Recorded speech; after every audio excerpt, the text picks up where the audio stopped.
የኢራኑ መንፈሳዊ መሪ አያቶላ አሊ ካሚኒ አሜሪካ እስራኤልን በመደገፍ ወደ ጦርነቱ ከተቀላቀለች መቼም የማይሽር ቅጣት ይደርስባታል ብለዋል። መንፈሳዊ መሪው ይህንን ያሉት ፕሬዝዳንት ትራምፕ ኢራንም ሆነች መሪዋ ያለ ቅድመ ሁኔታ እጅ እንዲሰጡ ማስጠንቀቃቸውን ተከትሎ ነው። አሜሪካ ጦርነቱን ተቀላቅላ ኢራንን ታንበረክካት ይሆን በሚለው ዙሪያ ግርማይ ከበደ የዜና ትንታኔ ያዘጋጅቷል። ምስሊያ ሐሺም ታቀርበዋለች። አሁን የኢራን እስራኤል ግጭት እንበለው የኢራን ምዕራብ ጦርነት ወደ አንድ ደረጃ ከፍ ብሎ ወደ ለየለትና የቀለጠ ጦርነት እየተንደረደረ መሆኑን ትላንት ከአሜሪካ ዋይት ሃውስና ከዋይት ሃውስ ትራምፕ ተናግረዋል። ወትሮም አካሄድ አረማመዳቸውን ለመገመት የማይቻሉት ፕሬዝዳንቱ ወደ ስልጣን እንደመጡ የሰላም ሐዋርያ ሆነው ታይተውም ተቆጥረውም ነበር። ዓለም በቅርብ ለሚያያቸው ዩክሬንና መካከለኛው ምስራቅ ሰላም አይደለም፣ እዚህ ጎረቤታችን ደቡብ ሱዳንም ድረስ የእሳቸው ያቋም መገለባበጥ እንዳለ ሆኖ የዩክሬንም ጦርነት አሁን በእጅጉ ጾዞ እያየን ነው። በእስራኤል ኢራን ጦርነትም ቢሆን እስከ ትላንት ድረስ የወይራ ዝንጣፊ የያዙ የመሰሉት ፕሬዝዳንቱ ከትናንት ምሽት ጀምሮ የኢራኑ መሪ አያቶላህ ካህማኒ ፈጥነው እጅ ካልሰጡ ኢራንም እስከ ወዲያኛው ትጥቅ ካልፈታች ውርድ ከራሴ እያሉ ነው። ዶናልድ ትራምፕ በትሩዝ ሶሻል የግል ማህበራዊ ገጻቸው የኢራኑን መንፈሳዊ መሪ ቢያንስ አሁን የመግደል ሀሳብ የለንም፣ ነገር ግን ትግስታችን በመሟጠጡ አያቶላህ ያለ አንዳች ቅድመ ሁኔታ እጅ ይስጡ ብለዋል። ትራምፕ አክለውም መንፈሳዊ መሪው የተሸሸጉበት ቦታ በቀላሉ ይታወቃልና በእኛ የጥቃት ኢላማ ስር ናቸውም እያሉ ነው። እንዳልነው ትራምፕ ይህንን ያሉት ትላንት ድንገት በተለወጠ አቋማቸው ሲሆን ይህም አሜሪካ ጦርነቱን በሚገባ የተቀላቀለች መሆኑን ያሳያል ነው የተባለው።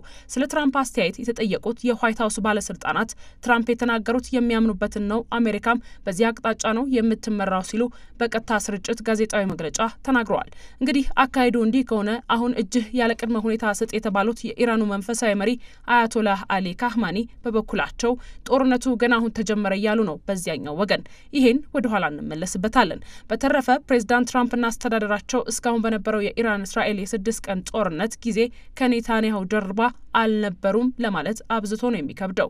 ያሁኑ የጦርነት ነጋሪት እወጃቸው ለየት የሚለው ባለፉት 5 የሚሳኤል መወራወር ቀናት ለዘብ ያለ አቋም ያላቸው መሆናቸው ወይም መስለው መታየታቸው ነው እንጂማ የትራምፕ አሜሪካ ከጦርነቱ መጀመር በፊት በአካባቢው ተገቢውን ከኢራን ሊሰነዘር ለሚችል ጥቃት ተገቢውን ዝግጅት ስታደርግ ዜጎቿንም ስታሸሽና ምሽጎቿን ስታጠናክር ነበር። እንዲያውም ትራምፕ ለኢራኑ አያቶላም ሆነ ለሀገሪቱ ኢራን አዲሱን የእጅ ስጡ ኃይለ ቃል ከመናገራቸው በፊት ሀያሏ ሀገራቸው በጠራራ ፀሐይ መብረቅ የሚያወርዱና አየር ለአየር ነዳጅ የሚሞሉ የጦር ጄቶችን ከሌላ የግዳጅ ቀጠናዎች ወደ መካከለኛው ምስራቅ ልካለች። እናም አሁን የትራምፕን ድንገተኛ የንግግር ለውጥና በተግባር የሚፈጸመውን ስናይ አሜሪካ የእሳት ጨዋታውን መቀላቀሏ ነገር በተጨባጭ የቀናት ወይም የሰዓታት ጉዳይ ብቻ ነው የሚሆነው። እንዲያውም ከዚህ የፕሬዝዳንት ትራምፕ ያልተጠበቀ ቀጭን ትዕዛዝ በኋላ የአሜሪካ የውጭ ጉዳይ መስሪያ ቤት በዓለምም ሆነ በቀጠናው ያሉ አሜሪካውያን ከአሁኑ ጦርነት አንጻር ሊወስዱ ይገባል ያለው ጥንቃቄ የአሜሪካን ጦርነቱ መቀላቀል በይፋ የሚያበስር ነው። He has noted that we don't want missiles shot at civilians. ፕሬዝዳንት ትራምፕ የኢራን ሚሳኤሎች በንጹሃን ዜጎችና በአሜሪካ ወታደሮች ላይ ጥቃትን እንዲፈጽሙ አይፈቅዱም። በኢራን ጉዳይም ትዕግስታቸው የተሟጠጠ ነው። ትራምፕ እንደገለጹት አሜሪካ አሁን ላይ እስራኤል በኢራን ላይ የፈጸመች ባለችው ጥቃት ላይ እየተሳተፈች አይደለም። ሆኖም ግን ኢራን በአሜሪካ ዜጎችና ወታደሮች ላይ ጥቃት ከፈጸመች ተገቢውን የአጸፋ እርምጃ እንወስዳለን። እስኪ አሁን ደግሞ የአሜሪካ ጦርነቱን መቀላቀል ምን ይለውጣል የሚለውን በጥቂቱ ነው። አሜሪካ የእስራኤልን ያህል የኢራን መራራ ጠላት ናት ብንልም ፈጽሞ አንሳሳትም። አሜሪካ ወዳጇ የሆነውን የቀድሞውን የኢራን ሸህ መንግስታትን ፈንግሎ የጣለባትንና የአሁኑን የኢራን መንግስታዊ ስርዓት የተከለባትን የኢራን አብዮት አብዝታ ተጠለዋለች።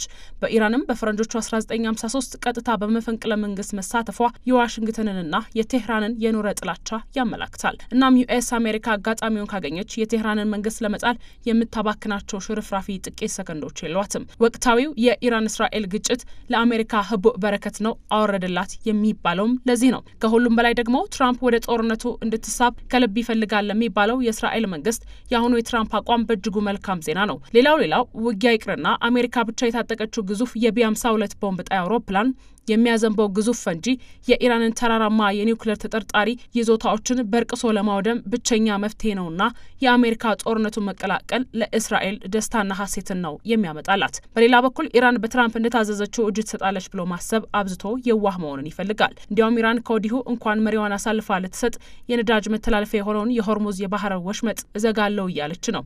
ይህም ለምዕራባውያን የጦር እዞች እንዲሁም ለዓለም የኢኮኖሚ የሚያመጣው ጣጣ የትየለለ ነው። ኢራን ደጋግማም ከአሜሪካ ጥቃት ከተዘነዘረባትም ምላሽ ለመስጠት ሁለቴ እንደማታስብ ነው የምትናገረው። እጅህን ሳታቅማማ ስጥ የተባሉት የኢራናውያን መንፈሳዊ መሪ አያቶላህ አሊ ካህማኒም ጦርነቱ ገና መቼ ተጀመረና እጅ ስጥ የምትሉኝ በማለት በትዊተር ገጻቸው አስፍረዋል። ከሁሉም በላይ ትራምፕና ኔታንያሁ ከ9 ሚሊዮን የሚልቁ የቴህራን ነዋሪዎችን እንደዋዛ ከተማዋን ለቃችሁ ውጡ እንዳሉት ሁሉ የቴህራን መሪዎችም የቴል አቪቭና የጃፋ ነዋሪዎችን አካባቢውን ለቃችሁ ውጡ እያሉ ነው። እስካሁን የፈጸምናቸው ጥቃቶች የማስጠንቀቂያና የማስፈራሪያ ነበሩ። አሁን ግን አይቀጡ ቅጣት የሚባልለት ጥቃት መፈጸም እንጀምራለን። ስለሆነም የቴል አቪቭና ጃፋ ነዋሪዎች በአፋጣኝ አካባቢዎችን በመልቀቅ ደህንነቱ ወደ ተጠበቀበት ስፍራ እንድታመሩ እናሳስባለን።